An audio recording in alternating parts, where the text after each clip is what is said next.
The views and opinions expressed in these historical letters that may contain vernacular used in the World War II era, the post-war era, and the Cold War era do not reflect the views and opinions of any of the individuals involved with this project, including, but not limited to, the podcast's creators.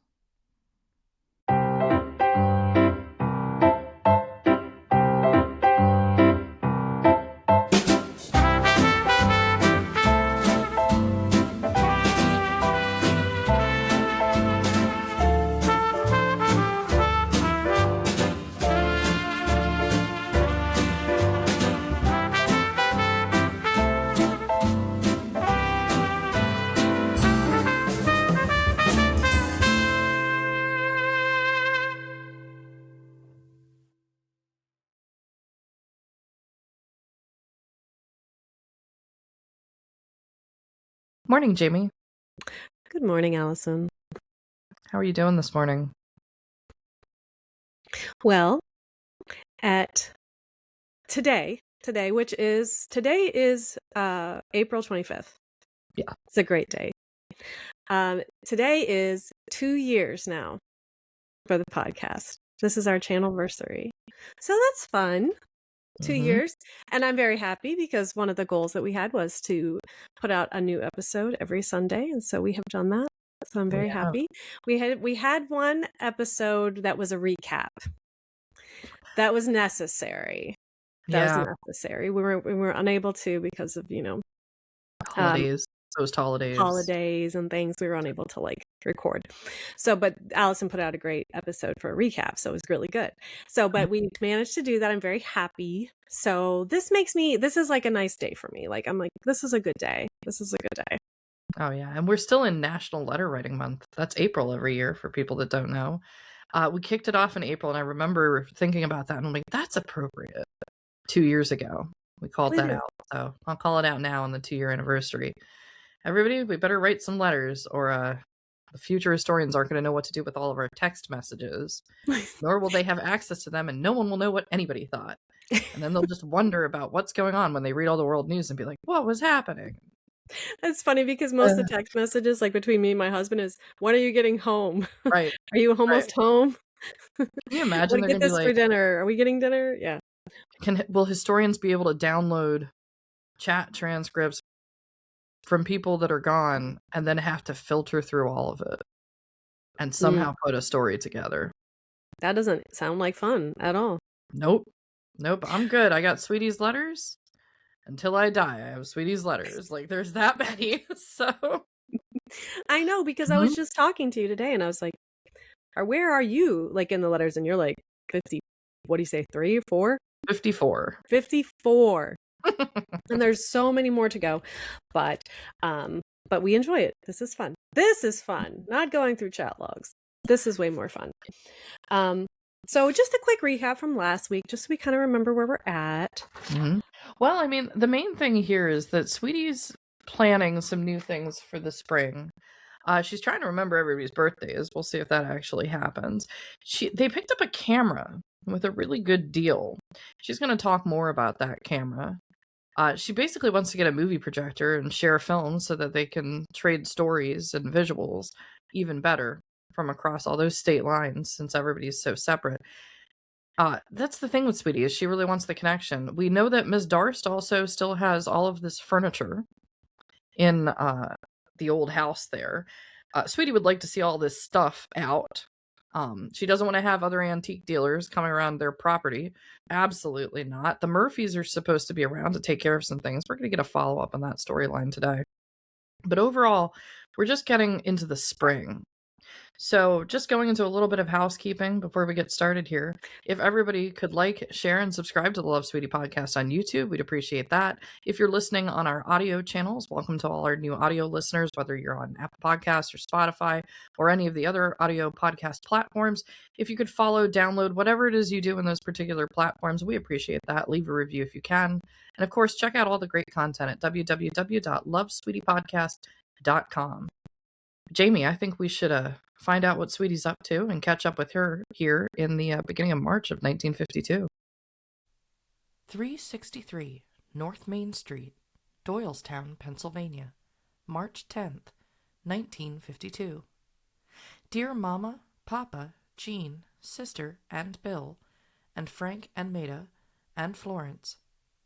I received Papa's letter today saying he wasn't feeling very well, and so thought I'd write a little to sort of help him pass the time as he rests, which he should be doing, even though he's probably out digging the curbings for a new curbstone. I'm kidding, of course, on that, but not kidding when I say I'm surely sorry you aren't so well, and do hope you'll take it easy until you improve, and always be extra careful. I received the little colored picture of Elizabeth's family. You didn't say much about it. I wonder if Jeanne saw it, or perhaps sisters. I think it is a very good one of all of them. Too bad it is so small, but as I said, it is good of each of them. We went over yesterday at about noon and stayed until 7 p.m. Left Miss Darst at home with a half-dozen oysters to fix for herself. I always feel guilty going off and leaving her alone for so long, especially when she has to fix her own dinner. But if the truth were told, it is a relief to get away by ourselves for a change, and I suspect she rather enjoys being alone too sometimes. She loves oysters, and so I know she was well satisfied with her dinner, and probably enjoyed it more, as she fixed them just as she wanted to, and no doubt felt much superior to me in her cooking ability. Mr. Murphy told me after the Swiss steak dinner I fixed for him one time, "Mrs. Graham, that was a nice dinner. You should have seen some of the stuff Aunt Bam concocted and called it food." She thinks I'm too samey, but I'm darned if I'm going to buy elderberry wine to marinate some lamb, or some cooking sherry to make something else taste different. All right, I'm going to interrupt it here because I was talking to Jamie about this just a moment ago. So one of the things is when I originally transcribed this letter, I thought she had written Aunt Balm, Balm, and I had that in the text. And just within the last week, and my dad had told me this before, but it really stuck this time, he said, Mr. Murphy had a nickname for Miss Darst. He called her Aunt Bam. And then here I am reading and transcribing and narrating this letter, and I saw this and I'm like, aha, it's not Aunt Balm. It's Aunt Bam. So if anyone's looking for any more nicknames to give to Miss Darst, aristocratic poverty, and all of the rest, Aunt Bam. And she said that. Brower Murphy said that in front of Miss Darst. So yeah. that just stuck in her craw. She did not like that at all. So I'm sure she made Sweetie pay for that later. But for sure. I like that. She's like, I'm not going to buy elderberry wine to marinate some lamb. And I'm like, ooh, actually, that sounds really good. That was really, really good. Also, I like that Darst likes oysters. That's a big thing in the East because especially when she was a kid, there were way more of them. So when she was a kid, even in Ohio, I'm sure they had access to it. I mean, she was born 1860. So 19th century, they're eating oysters all the time in the 19th century. They were plentiful in the East Coast and in these regions. So, but yeah. Hey, Sweetie's gotten, like a 7-hour time off period? Oh, so nice for her. Yeah. We did have a nice beef dinner at Elizabeth's. She cooked it in the cooker, but I don't know what cut of beef it was, and she didn't either. But it cost $1.17 a pound, so it was good, whatever it was. We took Louis and Elizabeth's Bobby and walked down to the Norristown, you should excuse the expression, zoo. About all that can be said for it is that it is better than nothing, and better than Doylestown's, for we don't have any. There were some bears, ducks, and geese, and buffalo, along with some deer. It was so soggy underfoot that we could hardly enjoy it at all, but I did find 1 penny and 1 dime as we slogged along, so it wasn't a total loss anyway. We showed them the movies, and so I shall pack them and try to get them off on Wednesday of this week.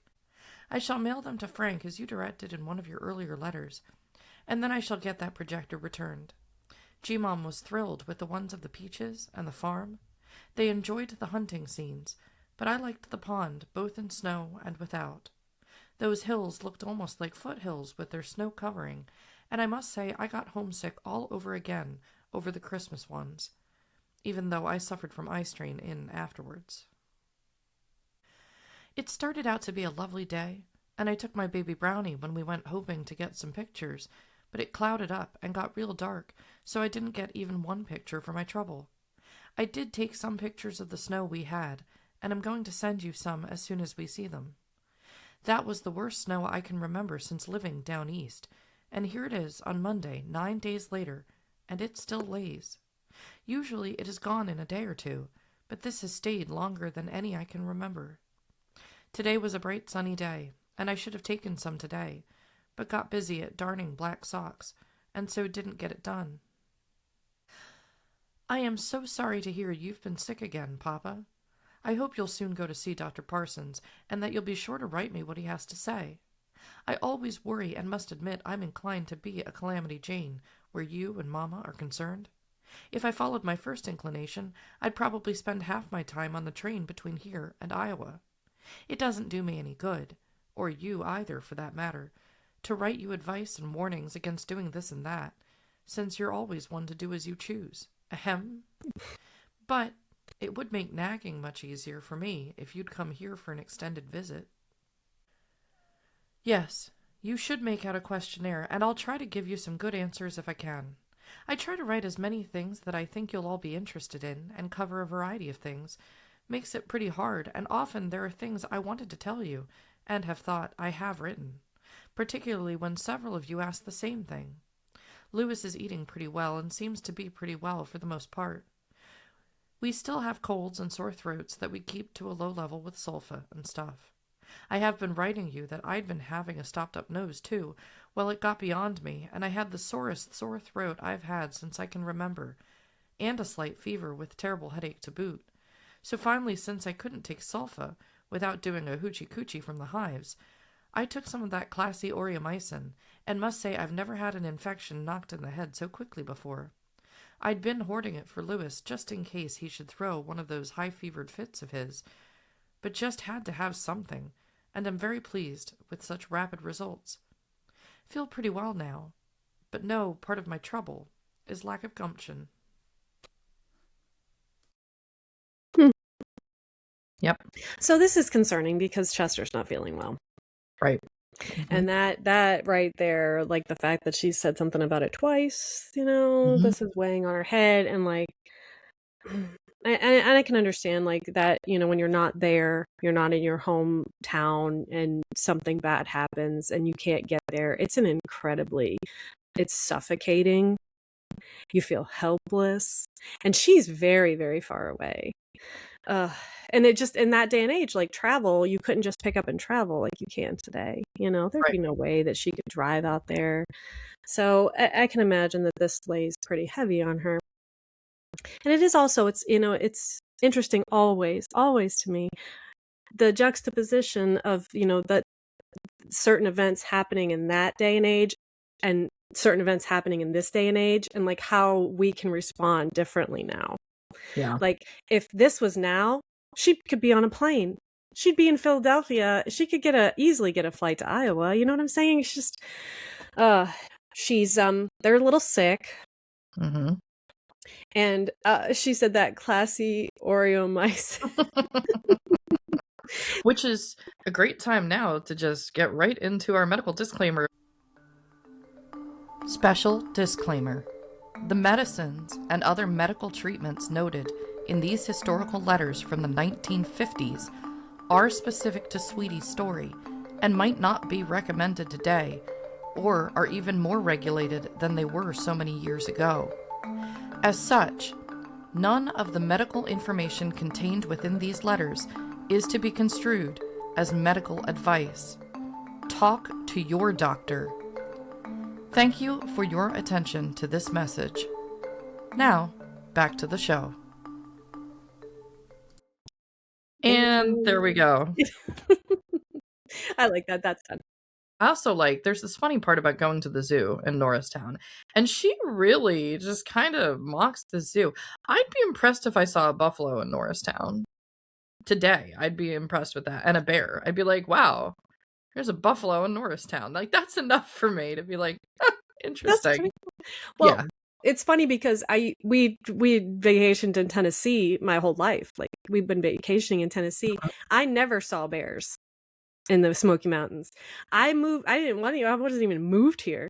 I've seen like bears all over. I saw a bear like at my neighbor's house. Mhm. Like bears, like they're everywhere. Yeah. I saw him in, what is it? Shenandoah Skyline Drive. I saw a black bear, a mother bear with 2 cubs in the wild.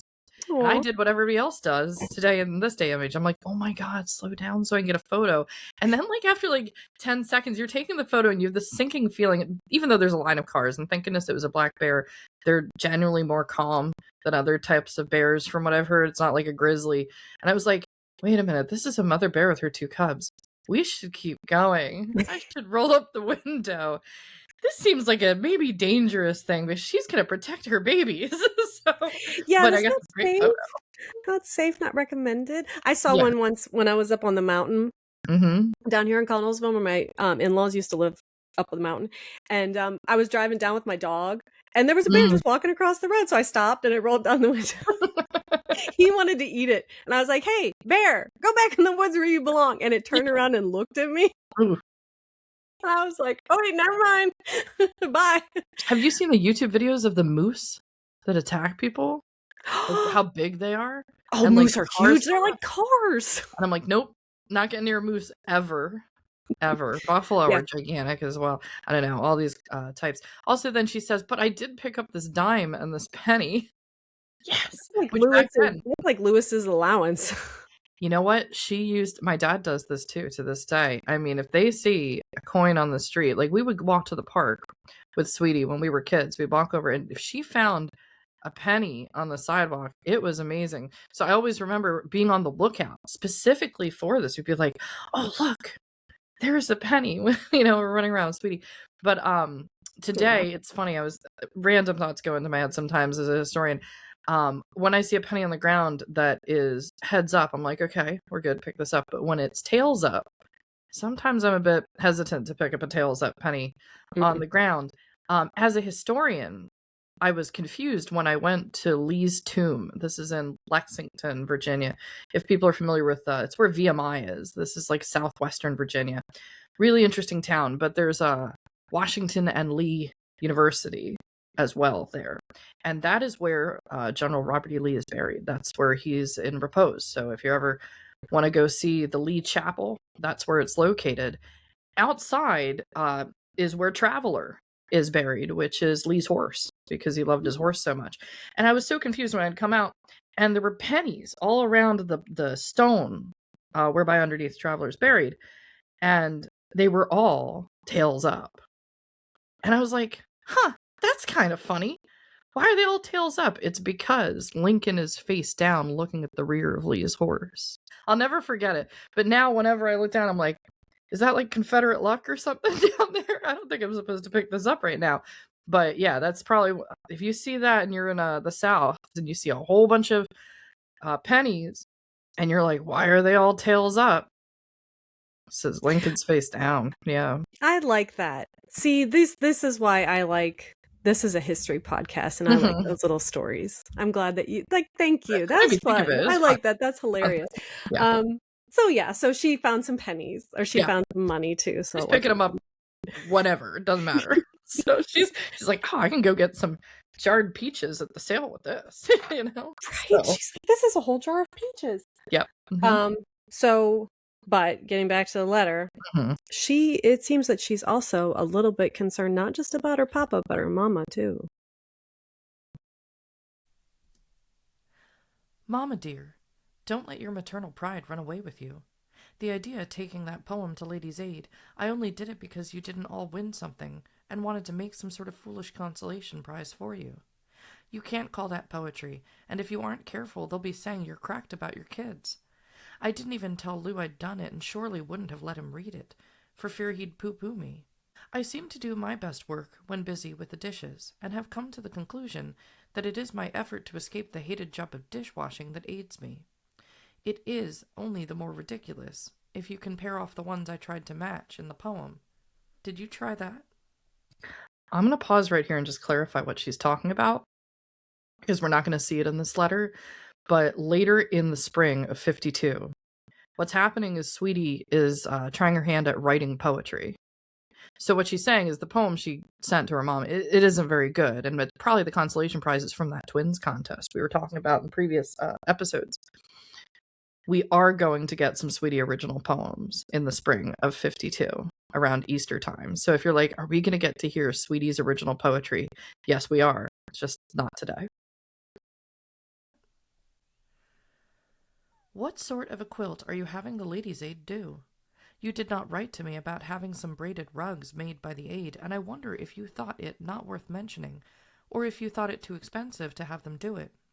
When we get this house finished the way it should be, it will just fairly cry for oval braided rugs, but big ones that I don't think I could do, and get them to lay down right.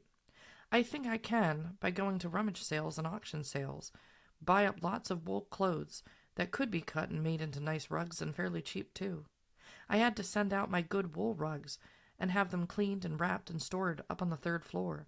I couldn't put them down on the floors the way they are now, and with so much of Miss Darst stuff laying around breeding generations and generations of moths, I couldn't just let them lay any longer. I wish you'd inquire what they'd charge to do it, and make them lay flat. As I said, they'd need to be big, and you might see if you think it is practical before I go to much trouble or expense of getting the materials together. Yes, you are lucky to have such a nice garage for your cars. Ours isn't too bad, though it undoubtedly couldn't hold a candle to yours.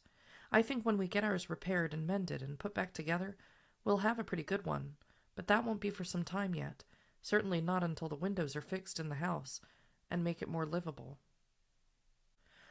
Well, if I made a mistake on Frank and Maida's anniversary date, I'll get to blame Sister for it. At least I got it there on time. Early. Well, just about 14 days too early, but on time.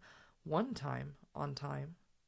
Still, I thank Sister for sending me as many as she did, for the list has been of great help to me already. Any improvements and revisions would be appreciated, but each must be accompanied by an affidavit, signed by a Justice of the Peace.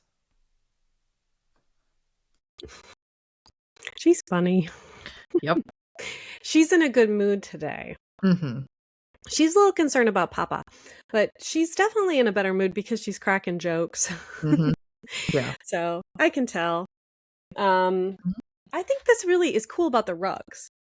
When you think about this day and age of like how you do that with, rugs, you have somebody come in, put down carpet, or hardwood. Hardwood's like huge. I hate hardwood. I really don't like hardwood. You don't like hardwood either? Nice. Too much to maintain. Yeah, right? It was an option, actually, when we were renovating the apartment. My dad said, don't you want hardwood? And I was like, no, not with cats. And I know myself. I will want to look at hardwood floors, and I will want to appreciate hardwood floors, but I won't want to maintain hardwood floors. I know myself enough. But it's interesting because she's like, braided rugs. Do you remember these? Mm-hmm. Yeah. And so ladies' aids. Would this be something that they got together to do, or was this something that a service that they offered, or like what was the ladies' aid like? Was it just a social club that then would do things like that, or what? Yeah, I'm thinking, because we've heard about Laura going to Ladies' Aid. I think it's sort of like a foundation. It's definitely a social time for sure for all of the women.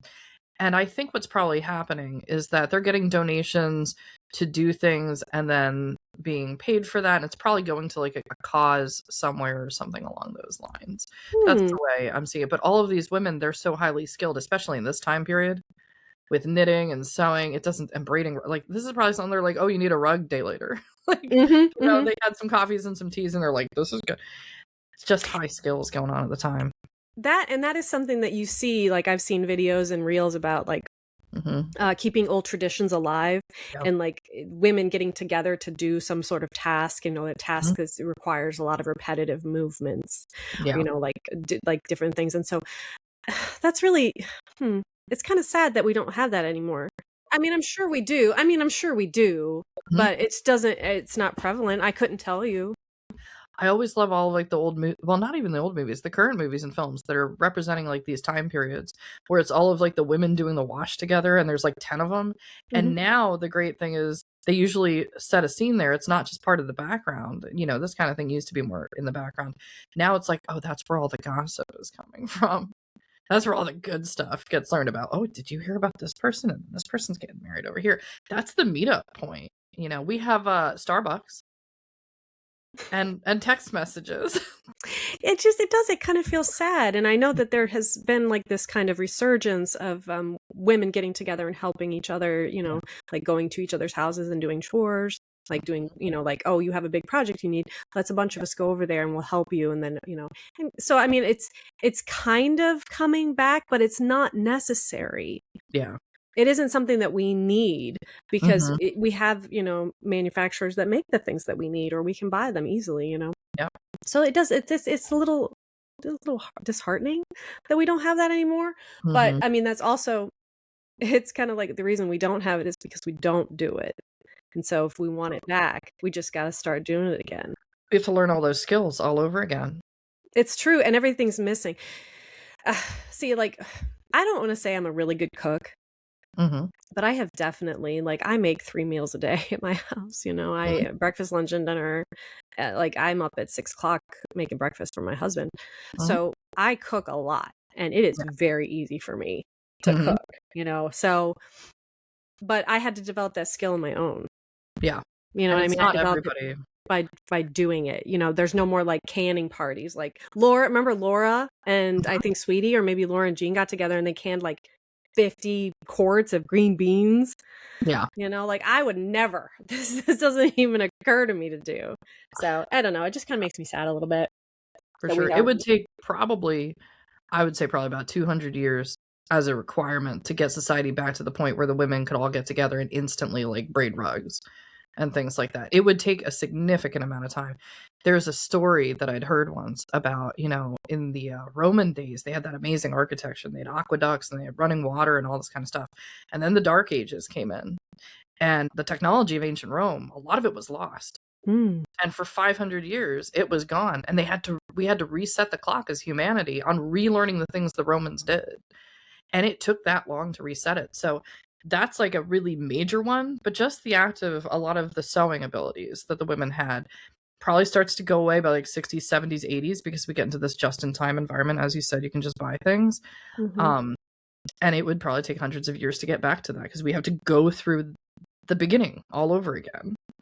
So yeah, it's definitely, it's very interesting to think about, and it's interesting to like have this record of like how things were and compare it. It's nice. It's cool. I like doing it. And that's why I have so much fun with you. So, but let's see. Ooh, we do have a little bit more letter to go. Yep. And we got some Darst.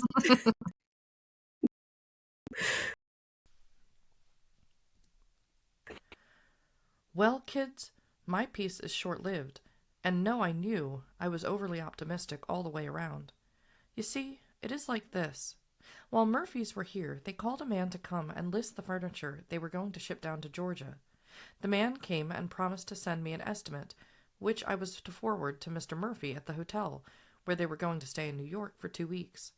I waited until I thought the transfer company should have had time to get the estimate here, and then called them, reminding them that we were to catch the Murphys at the hotel in New York. They brought it, and I got it off on the next mail to them at the New York address. Well, didn't I get that letter returned today saying that the Murphys hadn't registered at the hotel at all? Talk about your businessmen and their attendance to business. They didn't even send us a card all the time they were in New York to tell us they were staying somewhere else. Well, I made a mistake of mentioning to Miss Darst that they hadn't stayed at the hotel after all, and then had to admit that the letter had been returned with the estimate. She just opened it herself. It had come sealed to me, and I had just folded the envelope and forwarded it with a note of my own. The estimate was $234 for shipping the furniture, plus an extra $25 for packing pictures, etc. And now she has decided that is too much, and she isn't going to ship it down after all. She says it will cost $200 to have the big gentleman's cabinet put in good condition, and when Mr. Murphy pays the cost of shipping it, and the cost of doing it over, it will be too much for him, and she's about decided she might as well sell it for the $500 offered, and have the money to do with as she pleases while she lives. And the same with the rest of the furniture. It is true that nearly all they have has been pretty badly abused, and would take a fair-sized sum of money to get it all in nice condition again, so that it would fit in with all the beautiful stuff that the Murphys have. Egads, I thought we were about rid of the trouble, And now she has not only dug it all up, but is heaping the coals higher and fanning flames till there will probably be a 3-alarm disturbance before it is done, once and for all. I would be interested in the quilt piece idea decorated with the drawings, if I could call my soul my own. One of my grievances against this house is that I don't seem to be able to get any sewing done at all. I sat down and darned Lou's black stockings today just because he didn't have a pair to put on, and patient though he is, holy socks are grounds for divorce, or at least threats of setting the time for meeting at the courthouse. I think I got about 10 pair lined up for a few days, but you see, I just can't get all done, and sewing takes a rear seat. There are a couple more items I want to write Papa about, and then I must stop and get Louis ready to go to bed. One is this. We went to an antique shop just a few days ago and saw a little scale, which was for sale. It is like the little old one you have, or had, that I remember playing with when I was acting as office girl in Hopkinton days. It all comes apart and folds down completely and fits into a drawer of the little stand, and it had brass plates and little tiny weights with it. You may or may not consider it an antique. I'm not sure of its origin, but it is a cute little thing, as the people around here would describe it, and in case you're interested, this one was priced something like $24 and didn't have all the weights. Do you know the date of it? I haven't had any luck finding information on them, and I'm not sure if it is antique or novelty material, but at that price, you should preserve it carefully. Another thing is this. Old farm bells sell for almost outrageous prices here. We saw one go at a farm sale for $30, old and rusty to be sure, but complete with a bracket that it hung on, and of course with clapper. Likewise a novelty perhaps, certainly it didn't sell to a scrap iron dealer at that price. So if in your calls you come upon one, it might not be too silly to invest, say, $5 in it. Lou is asking me to write and inquire if you were serious in making the offer about the encyclopedia that you did. If so, he is to be considered your highest bidder, as we are in need of some good reference books. I also would like to know who is the author of those brief biographical sketches compiled in several volumes that you have. I'm thinking particularly about the George Washington one, where the frivolous girl stole his clothes when he went in swimming. There are several volumes, you know, and I'd like to know the author and publisher, and if you remember, and don't think I'll be scared half out of my skin, the price. Lou has the duty tonight, and just called to say he was suffering from a pain in his upper chest again. This is the first time in some time that it has returned, and I'm sorry to hear it. It is usually not very warm to sleep down there, and this may be the start of another session with him. He isn't coughing, he said, but did go out and wash the car on his noon hour, and I wonder if it might be a neuritis or neuralgia from washing the car and getting cold. He has some sulfa down in his locker and some aspirin, and said he would start that right away. Ah me. Here we go again. Let's see. Now, the scale, the farm bell, the encyclopedia. It seems as though I wanted to write you about something else, but I can't remember what it was, and didn't write it down either. Oh, yes. Do you remember the old Mack Sennett movies, where only the ridiculous ever happened, and then in larger doses than you could possibly laugh at? Well, when we moved up here, Lou and one of the Rieselman boys came up with a truckload of stuff while I did some cleanup work down at the little house, and when I did get up here, I was delighted to find that the beds were set up, and all I had to do was get the sheets put on and get to bed. Well, the other night at 5 a.m. it was, both Lou and I were wakened by a terrible crash, and found ourselves with our feet up in the air, and our heads down on the floor. The bed had fallen apart. I decided the heck with it. I wasn't going to get up in the cold room at that time of day to fix a bed. I'd just stay where I was. But decided I couldn't, for every time I slouched down towards to the foot of the bed, which was sticking up, I slid right back down till my head was smack against the headboard, and that was most uncomfortable.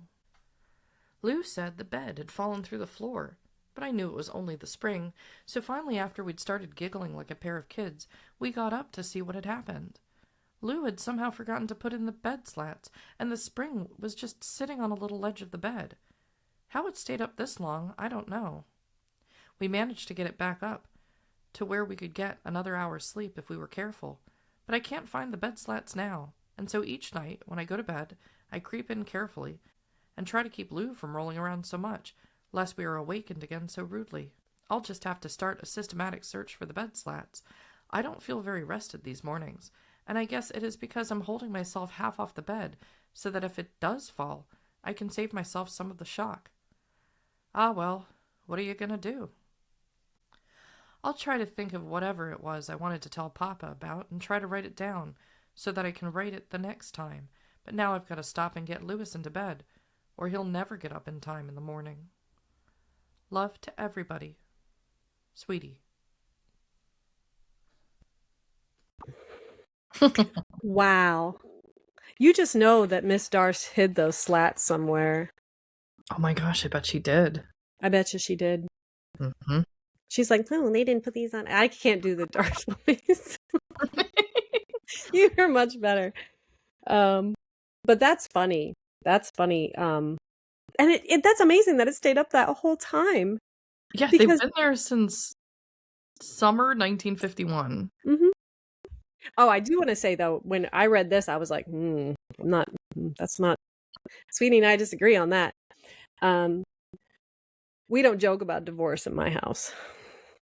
We don't even say the D word to each other. So I don't joke about that.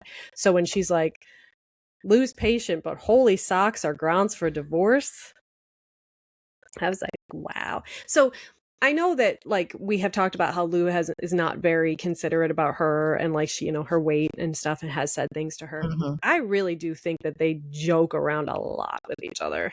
Yeah, I think they get a lot of laughs and giggles, as she said. It's like, well, at least it didn't go through the floor. I like that she tried to sleep that way without getting up originally. Well, they both did. And they were just laughing and sliding and just giggling and just having a good time. I really do think they joked with each other a lot. For sure. So that's, maybe that's a good thing, It's good to be funny, but I would not joke about divorce, just saying. And so she talks a little bit about her antiques. Oh, but let's go ahead. So antiques are fun, weights, and okay, that's great. Darst. Yeah. Like, of course. Well, first of all, Brower Murphy should have known better. Just pay for it yourself, Mr. Murphy, so they can just pick it up, get the stuff, and go. Well, he told her. He gave her instructions. Deliver the estimate to my hotel, and then proceeded to not be there. Right. So, this is really, he's going to be kicking himself in the butt. I'm telling you, because she took that opportunity. She's like, well, let's see. I know that I can be the most annoying thing ever and just say, no, I'm just going to keep it. Nah, nah, nah. And this, she's always looking for a reason. Yeah. She's always like, I need a reason to keep this stuff. So she got it. And the fact that see, you can't let your guard down around Miss Darst. No, she's on it. Like, it's really amazing. Here she is at 90, and she's like, I've got a plan for this. I love it. I compare her in this time period. The visual in my head is Lady Tremaine from Cinderella. Yes.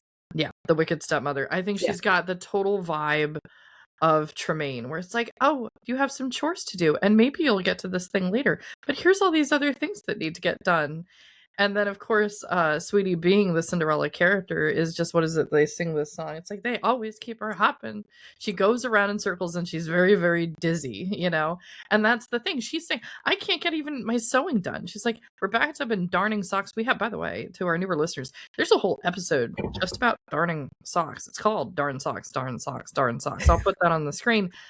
This is something we don't have to do in this day and age. I couldn't tell you how to darn a sock. But that's how I don't even know what darning a sock really even entails. Right. I don't want to know. That's the other thing. Like, Amazon, just bring me some socks. It's fine.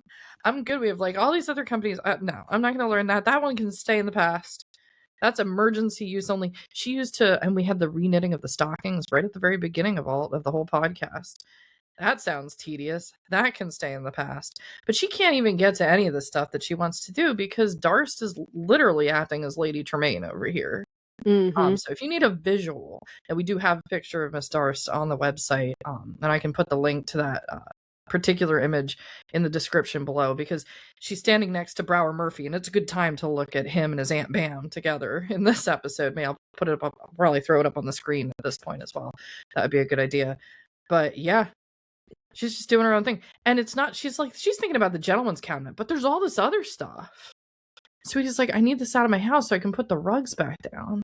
Yeah. So it can be my house. And I did not know, this is the first time that she has mentioned the condition of a lot of these antiques. So a lot of these antiques are going to have to be like, repaired and refurbished. Yeah. So, I mean, if I was Brian Murphy at this point, yeah, man, I'll tell you what. Ugh. I just, she is, okay.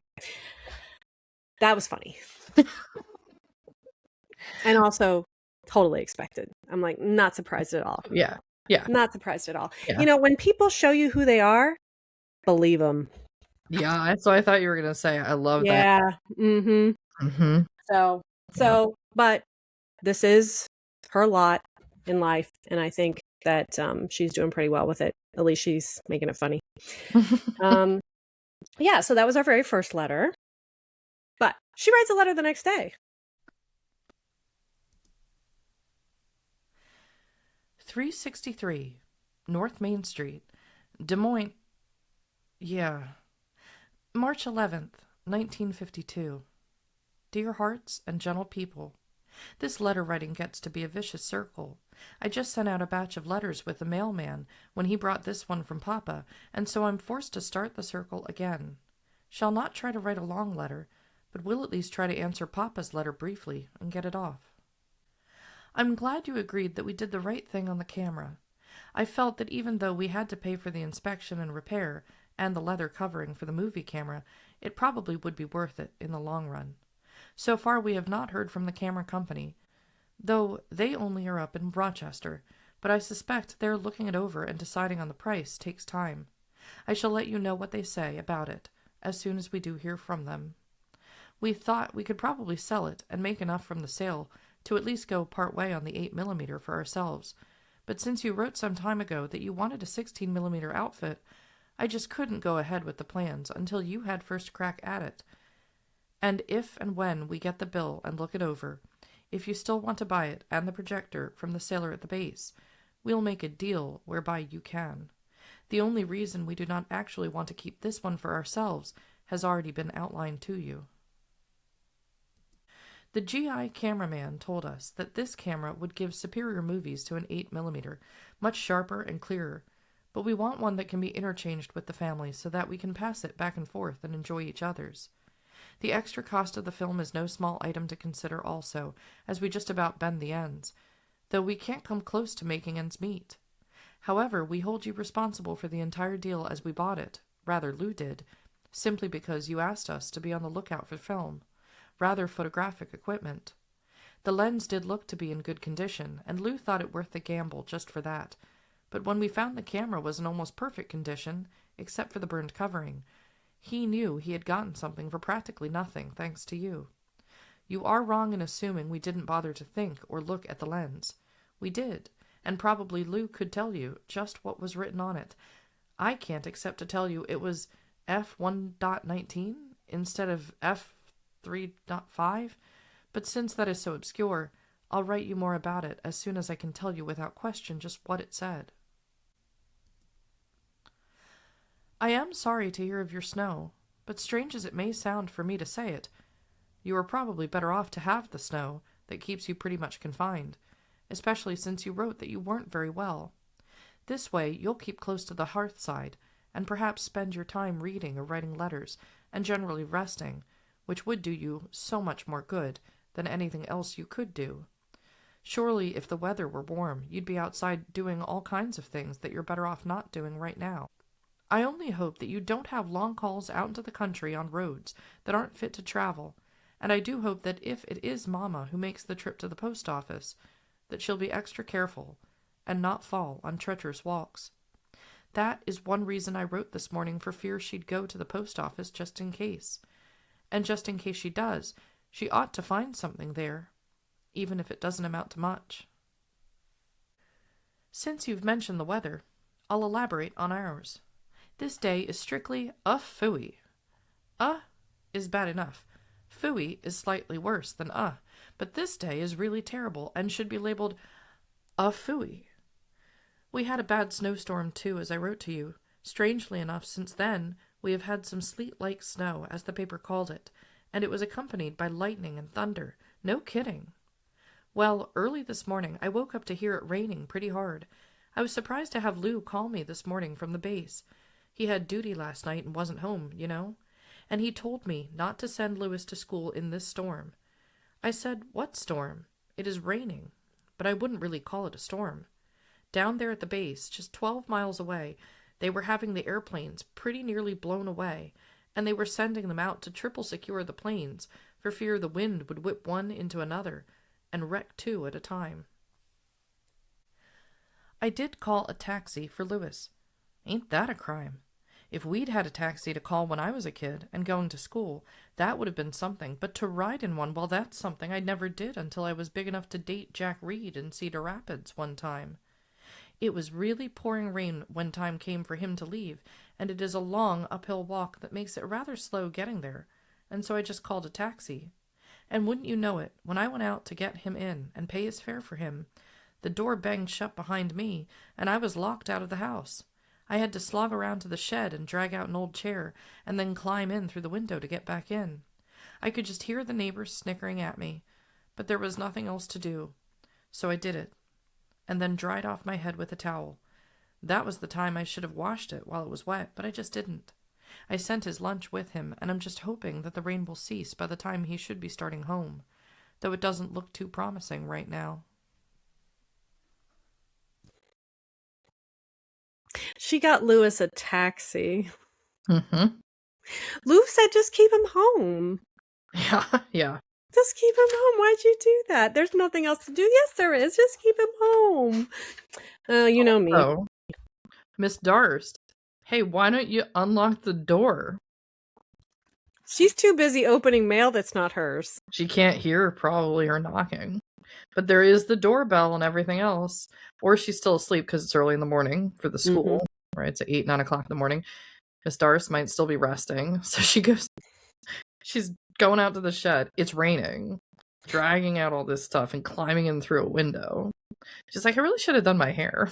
She should have, actually. She really should have, but yeah. I can understand, like, having to climb through a window. Have you ever had, one time we were outside and I locked us out, but the second story bedroom window was open. So I had to get a ladder and crawl up through it. Yeah, so I've been there. It's not fun. But at least she was able to get in. Yeah. And this is a good time to bring up because this story otherwise would not be heard for probably a very, very, very long time. But I've told Jamie this story before. When my sister and I, Carolyn and I, were kids, Aunt Jeanne came to visit. And Aunt Jeanne and Sweetie were our babysitters. My parents were away. And we were probably about 3-4 years old. And accidentally, they locked themselves out of the house. And there's 2 little 3 or 4-year-old girls doing whatever inside, causing whatever kid trouble could be called. And they panicked. They could not get inside. And so they managed to punch their way through a part of the siding, a part of the garage door siding, and get back into the house. And that, I mean, this just calls back to that to me, is this funny story. And what's amazing about it, and if I find it when I'm editing this episode, I'll put a picture of it up on the screen. My mother thought it was so funny. Obviously, they repaired the wall. That the piece of broken siding that they punched through was created into a frame. So you can see the impression where the fists went through this siding back in the 80s. And there is the picture of the twins. And she kept this all of her life, and now I have it in my possession. But that is Aunt Jeanne and Sweetie busting through the wall to get inside to get to the girls. It's really, really a wonderful story, but this makes me think about it. Yep, climbing in through the windows, got locked out. She has a problem with getting locked out. Louis has a problem with getting locked out. I think that's intentional. I think Darst is actually locking him out. Oh, yeah, I think she definitely, this is just one more thing. She's just like, hee. I'm old and people aren't going to make me suffer. What does she do? She locks Cinderella in the tower. Click. Tremaine. And that's really funny, too, because when your mother told the story, over dinner about the break-in, and she said And it was Jeanne who went outside first, and then Mhm. Sweetie followed. So Mhm. Sweetie's just like, it seems like she maybe had this little curse. Yeah. Like, you know Yeah. how you have little curses? Like, Mhm. my little curse is when I find like something I really love at Wendy's or like Arby's or something, they take it away. Like, I can't ever find it again. Like, if I found this hot sauce, this Sweet Baby Ray's Chipotle hot sauce, can't Mhm. find it anymore. You know, Preston cannot pick the right line at the grocery store. He always picks the longest one. The one that takes the most time. Like, even if it's shorter, it takes more time and more people go through. That's his little curse. I think Sweetie just can't ever walk out of the house. She just Put the can't. key in your pocket. Just make sure there's always a window unlocked. Yep. But Mhm. yeah, that was funny. We got a little throwback to her dating days. Yep. And I dated Jack Mhm. Reed in Cedar Rapids that one time.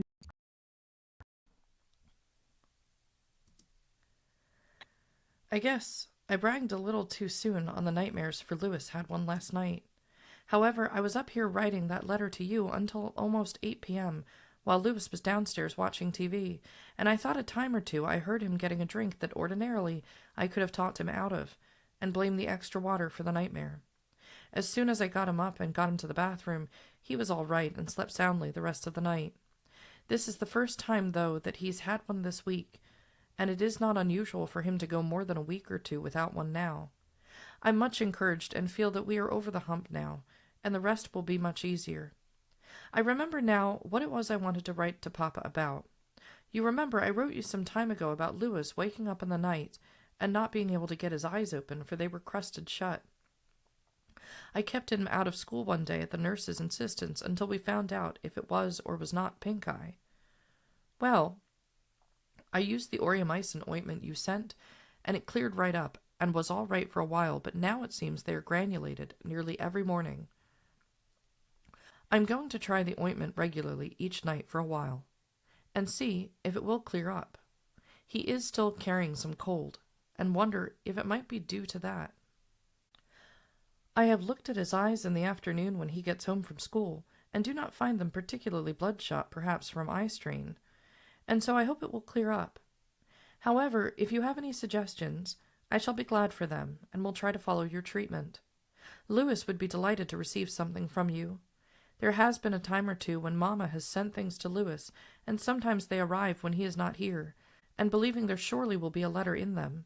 I hate to admit it, but I've opened them before he got home. So actually he didn't get as much pleasure from them that he would have if I'd been a little more grown up about the whole thing, and let him open them himself. I shall in the future, for I must admit I felt rather ashamed of myself.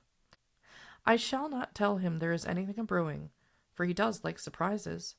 I bought him a puzzle of the United States for his birthday. You mentioned one of those, but he would be tickled to death to have the watch.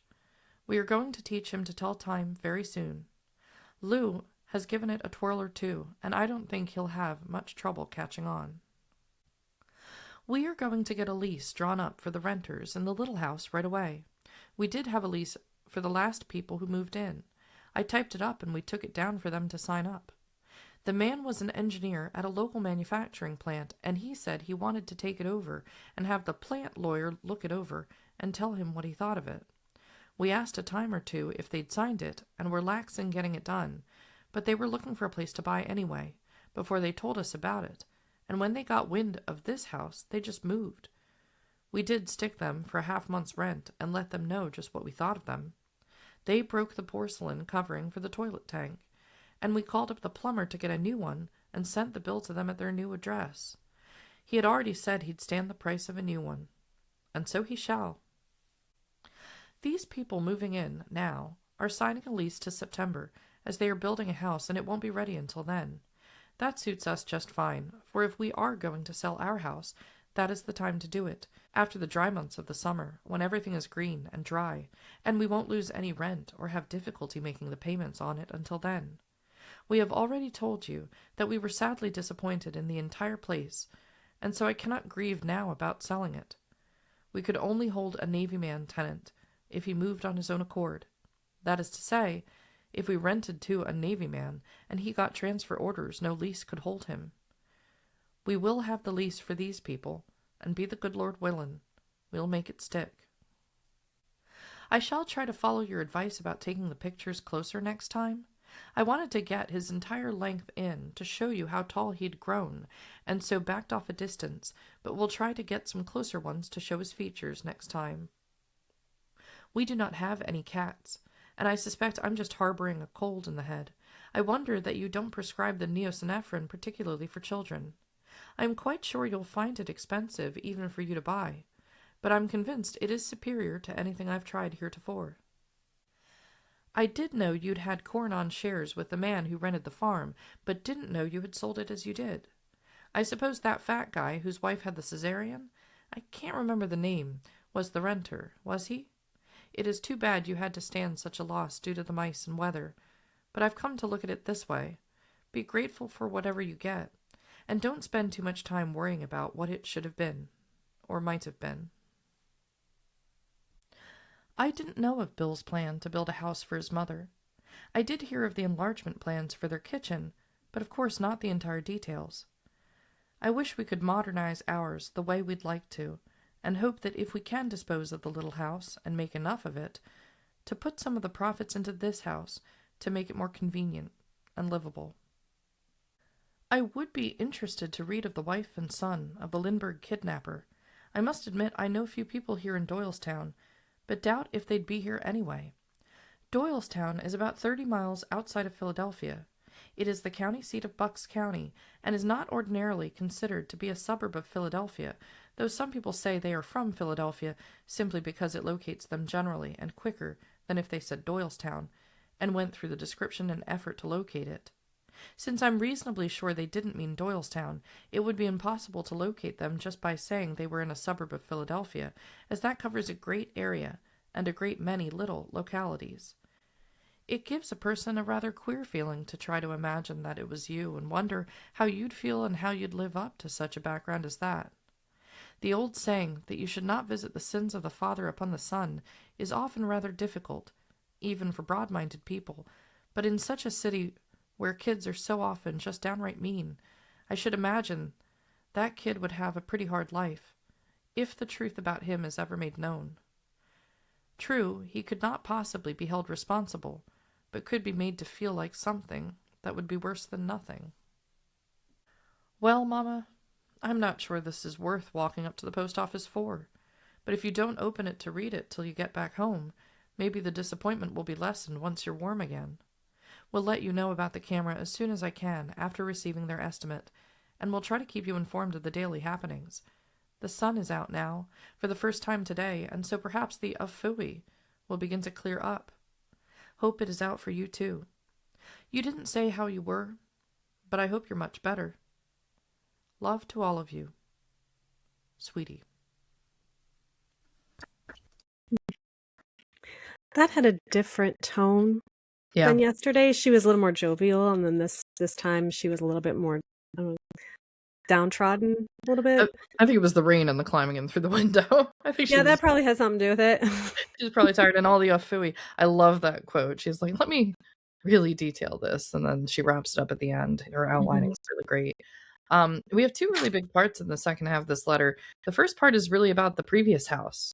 The renters, they're trying to, and you know, she keeps talking down about this house. She had so much pride in it when she lived there. She did. She really did. And I think it's different now. And you notice she started calling it the little house. Mm-hmm. Like she's starting to designate that as the inferior house, the smaller one, the not so nice, not in Doylestown house. We do remember that they had, like, the yard was a bit muddy. Mm-hmm. So I wonder what's going on with the Rieselmans. Yeah, I'm not that sure. She is going to start using, I would say, worse terminology in regards to the little house as the letters go on. Are you serious? Yeah, one of the terms we're waiting for the letter in which she calls it the cesspool. But that's pretty much like the max. So we're not there yet. She's still like, the little house. It's gonna get worse. Well, having, like, going back in and seeing that things were broken, right? Different renters all the time. Yeah, renters. Occasionally you can get bad renters. So if you rent stuff, and that is also keeping up on that. like what's going on with the little house, because she doesn't really talk about it too much. So we do know they're renting it, but this indicates that they're going to try to sell it. Yes. Yeah. So there you go. I do want to say too, like at the end, she talked about Laura and getting back warm. Do you remember when she was talking about the electric blanket? Yes. Yes, Jeanne got them electric blanket this Right. past weekend. I busted mine out because it was so cold. Yeah, it did drop again. It was so, and I just was thinking, I was like, ooh, this is really nice. Jeanne knows what she was doing. Yep. So I'm hoping that Mama's sitting underneath her electric blanket reading this letter. But there is actually something that definitely I want to go into more detail about, but could you give us like the background? Yeah, so she mentions the Lindbergh kidnapping. And I didn't know too much about this. Jamie, I think, is going to go into it because she knows a little more about this. But it's a major story going back to the early 20th century. And what she's commenting on is the context of the story, of course, from 1952. This is a 20-year-old story when Sweetie's mentioning this at this time. It happened, I believe, in 1932. But I think many people, myself included, we'd heard about Charles Lindbergh, the famous aviator that was the first solo flight from America to Europe. I think it was like New York to Paris. Well-known story, of course, amazing pilot. The part I didn't know, and what became a trial of the century, which there are a number of things apparently that were called trial of the century, but this is a big one, was his son was kidnapped in New Jersey. I think it was Hopewell, New Jersey, out of the crib as a baby. And the son was later found to have passed away. And the kidnapper who went on trial was executed by the state of New Jersey. So what's happening here is this is after everything's been figured out. There's a whole bunch of stories about the kidnapper, basically, that's going on in the news. And who's being referred to here is the kidnapper. And then she's reflecting, of course, Sweetie's reflecting the letter about the family members of the kidnapper that are living in the area. And that's why she's talking about, that he had a wife, he had a son, and there's just this horrible thing that goes on with the family of these individuals. But I did have an article that I pulled. I found this one. I'll bring it up on the screen here about what's happening. This is from February 29th. So this article is just under 2 weeks from when Sweetie's writing this letter. And this article is from Hazleton, Pennsylvania. Hazleton, of course, if you're from Pennsylvania and you're like, where is that? Bloomsburg University, that's in Hazleton.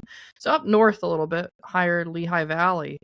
But it's on the second page here of the Plain Speaker from Hazleton, Pennsylvania. This is the Friday afternoon paper on February 29th, 1952. And there's a whole debate about the kidnapping of Charles Lindbergh's son. And what's really interesting here is it starts off, the article is by Samuel G. Blackman. It's in Trenton, New Jersey. She was probably asked by her family in another letter how close they are to Philadelphia. And it is true that if you're in Doylestown, you're out traveling, you're like, oh, where are you from? Oh, we're from like Philly. That's pretty common, just as I'm sure, Jamie, you might answer similarly and say, oh, we're near Pittsburgh. That's exactly what I say. Yeah. And I'm sure everybody does that if they're in proximity to major cities. But Trenton, of course, the state capital of New Jersey, is just over the river. Is probably about 40-minute drive from Doylestown as well. So this article is being written from Trenton, and it says there is no new evidence today, 20 years after the kidnapping on March 1st, 1932, so 20 years earlier, to alter the verdict that Hauptmann, and that's the kidnapper, alone kidnapped the infant Charles A. Lindbergh Jr. and killed him. So they go through whole parts of the crime, and I know there's books written about this, and actually, I didn't realize it. In the movie J. Edgar, which is the Leonardo DiCaprio film that came out probably about a decade ago or so, I didn't watch the film. I'm going to have to go back and watch it because apparently it features this the trial of the Lindbergh kidnappers, so I'm going to have to go take a look at that. But there's a whole conspiracy apparently about was he acting alone and all these other things. Now, there's changed testimony. There's the story of the kidnapping. I'm going to go to this because just to fill in everybody else. Suffering from a cold, the blonde 19-month-old baby, first child of the famous flyer and Anne Morrow Lindbergh, was tucked in his crib in the couple's Sourland Mountain home near Hopewell, which is Jersey. A few hours later, he was missing. A crudely written note demanding $50,000 ransom was left on a windowsill. A rickety ladder lay outside. Both became telltale evidence 2.5 years later. A nationwide hunt got underway for the baby, and the kidnappers then believed more than one. It goes on and on into this, but ultimately what happened is they really only held one person responsible, which was Hauptmann. And then there's a lot of problems with the trial. Regardless, when I was looking into this some more, when I was just looking up Hauptmann himself, he was just convicted despite everything else. And then he was executed by the state of New Jersey, I believe by electrocution, because that was the time period when, of course, that'd be done. I don't know if Jersey, I doubt Jersey right now actually has execution for convictions at this point. I don't think that they do. But back at that, it was different. He was in Trenton State Prison. And his wife actually fought Jersey until she died. There's a lot of people who are like, this was kind of like maybe it was set up. Yeah. So, but it's always going to be controversial.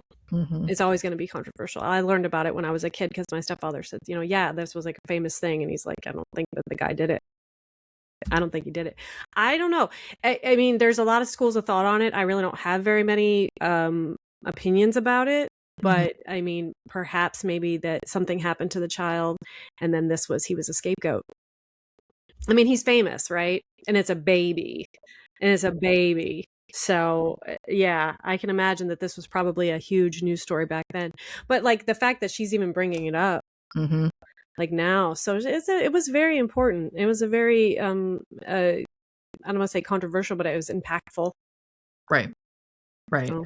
Yeah, and knowing the family members are probably still in the area and things like that, it's probably the 20-year anniversary. I'm guessing that's why there's so many articles appearing in the paper all across the country, because trial of the century and all of the rest. But fascinating story. I'm definitely going to go watch J. Edgar. I heard Leo's performance is great anyway. But this whole conspiracy aspect, my whole thing with that, and I've really changed my view on the death penalty, because as much as I believe people should stand to absolutely face the consequences of their actions, if there's any degree of uncertainty, it's not an action that can be taken. And the thing is, the government messes up with basic things, so what's to say they're not messing up with the big things?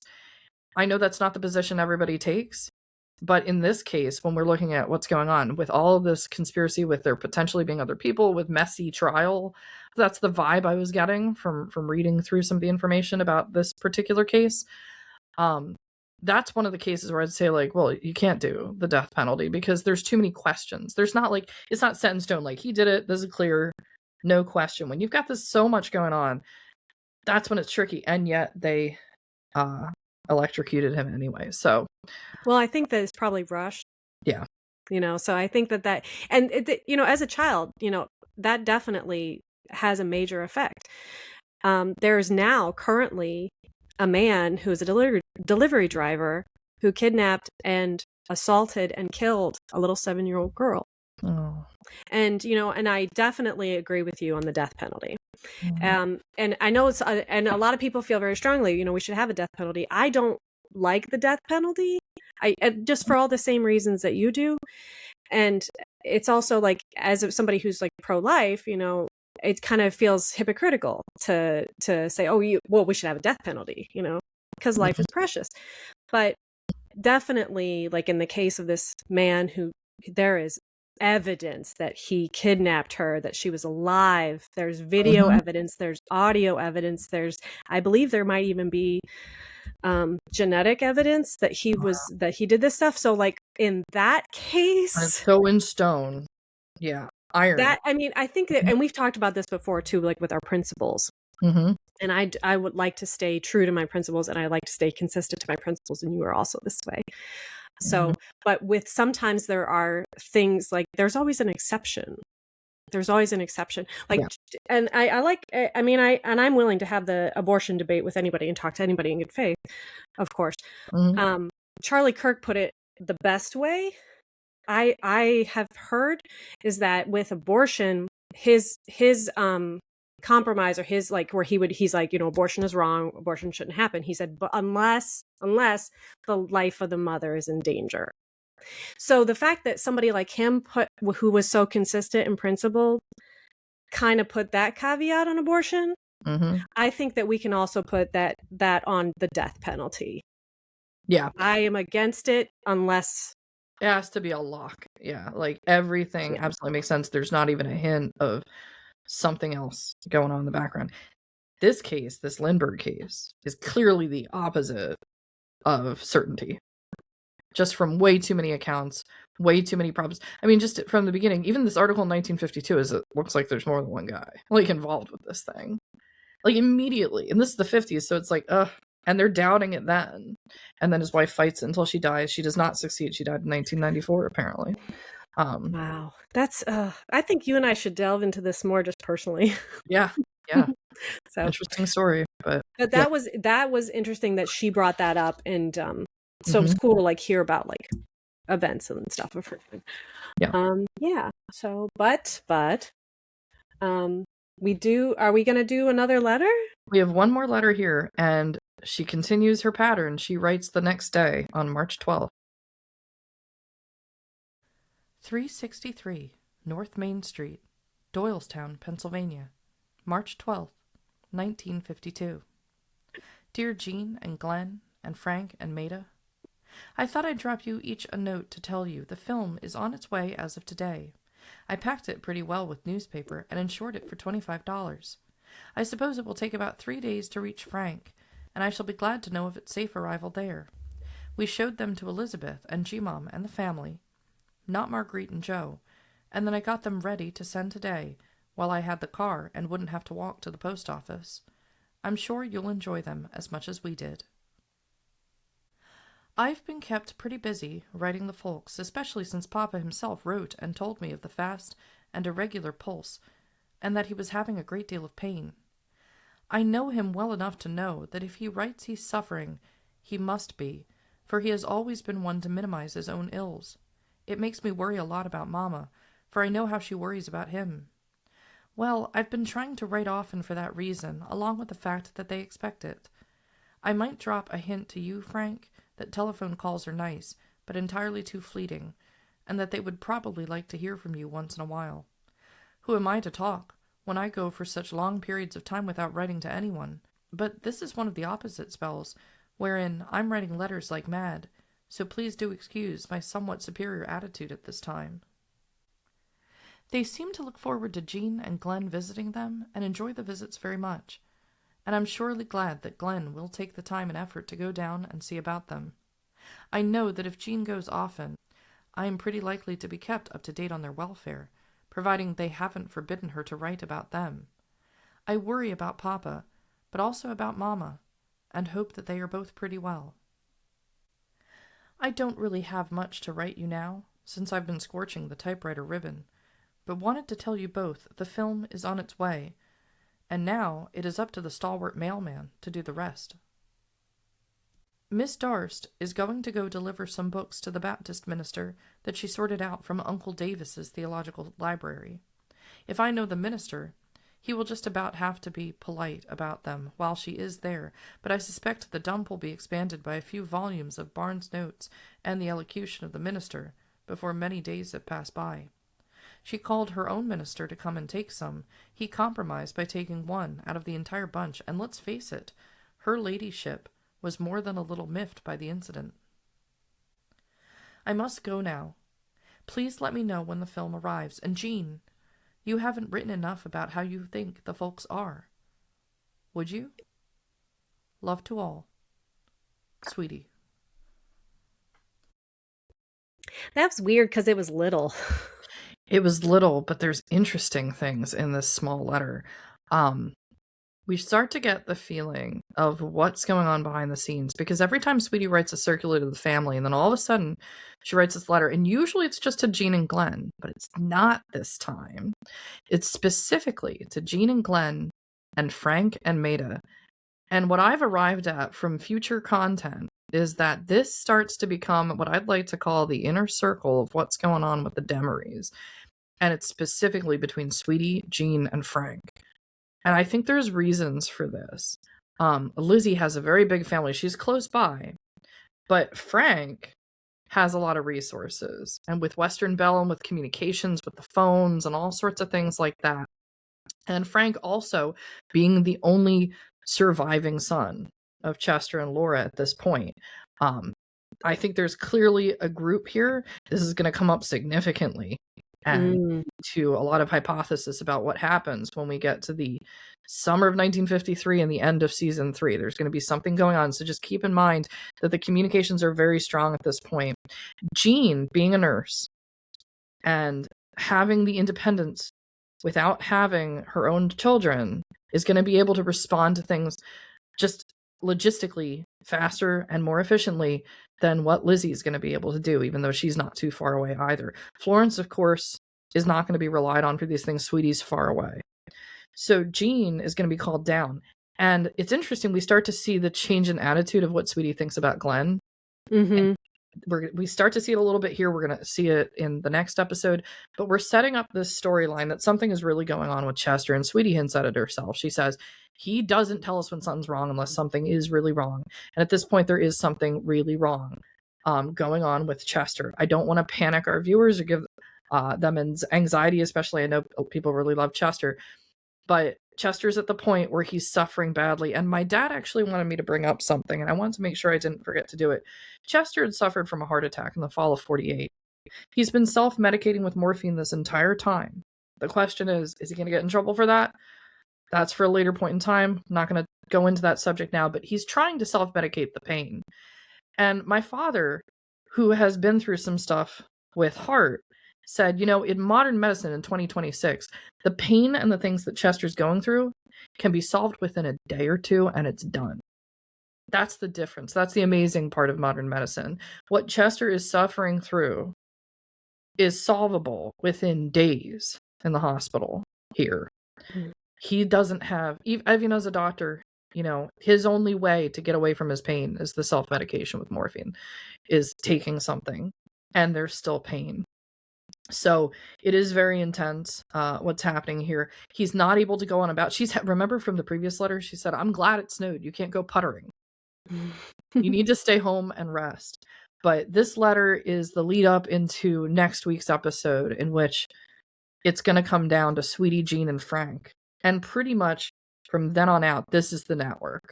Others are going to be involved at various points, but these three are the core three. You've got Jeanne in Des Moines, who's less than an hour from the parents, Frank with all his resources in Chicago and all the communications and the tech, being the only remaining son, and Sweetie, who's going to be coordinating what she can and being highly invested in what's going on in Pennsylvania, despite the distance. This is going to be how decisions are really going to be made, and then others are going to be brought in along the storylines as time goes on. So it's the first real appearance of what I'm going to call the inner circle on the Demery side. Oh, man. So she's definitely got something weighing on her mind. Yep. And she still took some time to talk about Miss Darst. So thank you, sweetie. Yep. So she still took a little bit of time to give us an update on the current happenings of Miss Darst. Yep. And what she is now, what she's mad at right now. But I think we need a little humor, and I'm starting to see that she is definitely using humor a lot. She uses humor a lot, it's like we've been doing this for 2 years, and it's kind of starting to really come out now. So I'm glad for that. I really am, because it is a little bit worrying about Chester. And I can imagine being that far away for her, she can't, she's already experienced this with Bob. She knows exactly what it's going to be like if she can't be there. So, so it's rough. It's rough. But that we'll be learning more about that next week.